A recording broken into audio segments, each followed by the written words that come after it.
विधायक एडवोकेट यशोमती ठाकुर ने जिला वार्षिक योजना के लिए धन उपलब्ध कराने में पालक मंत्री पर भेदभाव का आरोप लगाया है।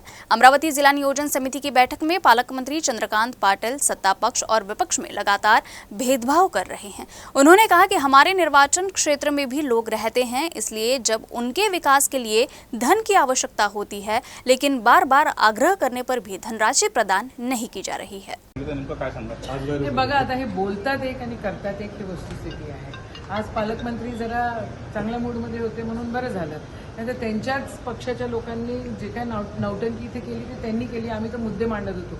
रेवसा सारख्या गावाला पूर संरक्षण भिंतीसाठी पैसे पाहिजे हे मागच्या 2 वर्षापासून आम्ही मागून राहिलो, दिली नाही। आज जर अघटित घटना घडली तर जबाबदारी त्यांची आहे। म्हणजे आमच्या मतदारसंघात काही जनावरं राहतात, आमच्या मतदारसंघात जर काही कामं झालेली नाही आहे तर त्याला हे लोक जबाबदार आहे, ही वस्तुस्थिती आहे। आम्ही काय फॉलोअप करतो हे तुम्ही लोकांनी बघितलंच। आमच्याकडे कागद आणि फाईल त्या ठिकाणी असते। पण साधी गोष्ट, 14 कोटी रुपये ग्रामीण रस्त्यांना दिले। आम्ही पालकमंत्री असताना आम्ही 40 कोटी 45 कोटी देत होतो। आता आरडाओरडा झाला म्हणून त्यांनी ते 38 कोटी रुपये केले। तुम्ही गोशवारा जो देता तो गोशवारा नीट का द्यायला पाहिजे? गोशवारा पण अस्पष्ट, जे सगळ्या गोष्टी ज्या नमूद केलेल्या पाहिजे। म्हणजे पहिली डीपीटीसी नाही आहे ना आमची। आम्ही दर 3 महिन्यांनी 6 महिन्यांनी डीपीटीसी व्हायला पाहिजे। एक तर एवढ्या दिवसांनी डीपीटीसी झाली।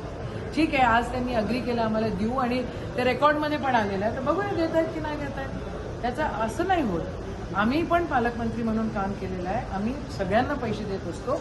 अर्धे विषय तर आम्ही मांडू शकले नाही कारण त्यांना निघायची गडबड होती। पण तुम्ही बघा, स्पोर्ट्सचा निधी ह्याचं टेंडर वरून होतं। MJP ह्याच्यामध्ये फ्रॉड झालेला आहे। तुम्ही नाला खोलीकरण ह्याचे पैसे कुठे नेमके गेले?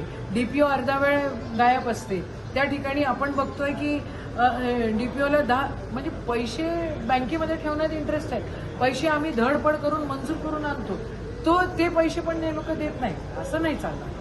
हे बघा, अमरावती जिल्ह्याचा विकास त्या ठिकाणी झाला पाहिजे, व्यवस्थित झाला पाहिजे। त्याच्यासाठी आम्ही कटिबद्ध आहोत आणि आम्ही त्याच्यासाठी झगडत आहोत। बिलकुल जाणीवपूर्वक नाही।